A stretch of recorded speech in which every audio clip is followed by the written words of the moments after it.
السلام عليكم ورحمة الله وبركاته. كل عام وانتم بخير. أهلا بكم مستمعي راديو انطلاقة في حلقة جديدة من برنامجكم صحتك في رمضان. معاكم دكتورة غادة عليوة وبقابلكم كل يوم إن شاء الله الساعة 1 الظهر. اتفقنا إن احنا هنتكلم عن أهم النصايح اللي تخلينا نصوم بأمان في رمضان، وكمان أهم النصايح لأصحاب الأمراض المزمنة اللي بتخليهم يواجهوا مشاكل مع الصيام أو أوقات الصيام بيكون خطر عليهم. النهاردة هنتكلم عن صحة الفم والأسنان خلال رمضان أثناء الصيام. بسبب التغيرات في عاداتنا الغذائية، بسبب الصيام طول النهار والفطار بالليل والأكل طول الليل، ده ممكن يسبب لنا مشاكل زي الرائحة الكريهة وأمراض اللثة وتسوس الأسنان. عشان كده لازم نهتم بنظافة الفم والأسنان كويس جدا خلال رمضان، وهنقول مع بعض النصايح المهمة اللي لازم نعملها.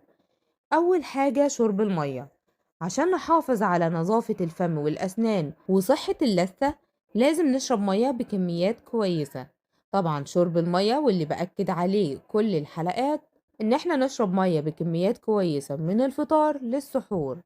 كل ساعة أو كل ساعة ونص نشرب كوباية مية. كمان شرب المية بيحفز إفراز اللعاب، واللعاب في الفم هو اللي بيحافظ على رطوبة الفم واللثة، وبيساعد في التخلص من بقايا الطعام اللي ممكن تتساب في الفم، وبكده بنكون قللنا من حدة التسوس، وكمان بيقلل من رائحة الفم الكريهة. تاني حاجة عندنا تنظيف الأسنان.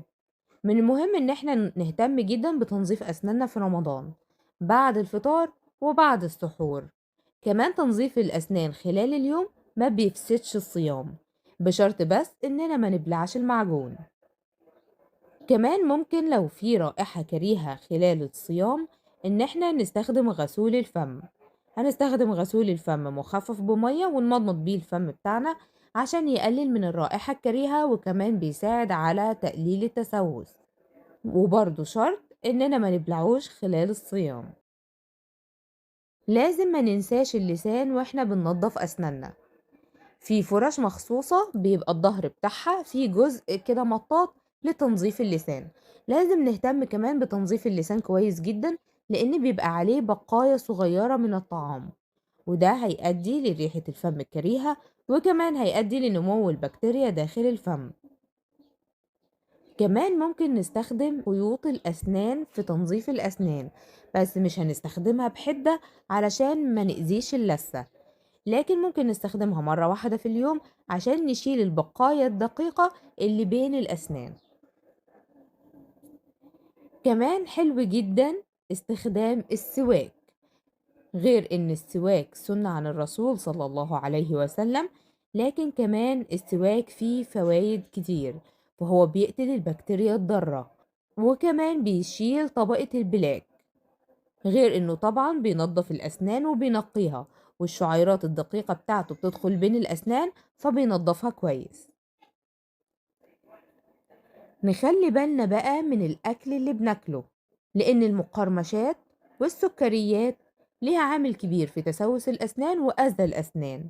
عشان كده بينصح بتنظيف الأسنان لو كلنا أي مقرمشات أو حلويات، حتى لو كلناها بين الفطار والسحور، يعني غير الفطار وغير السحور. كمان لازم ناخد بالنا كويس جدا من اللي بنشربه، لأن في بعض المشروبات بتعمل تصبغات على الأسنان، منها طبعا الشاي والقهوة. إن شاء الله لو عملنا كل الكلام ده مش هنعاني من تسوس الأسنان ولا التهاب اللثة ولا تصبغات الأسنان، وكمان مش هنشتكي من رائحة الفم الكريهة أثناء الصيام.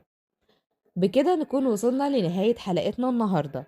أشوفكم على خير إن شاء الله في حلقة جديدة من برنامجكم صحتك في رمضان، في ميعادنا إن شاء الله الساعة 1 الظهر على راديو انطلاقة. كان معاكم دكتورة غادة عليوة.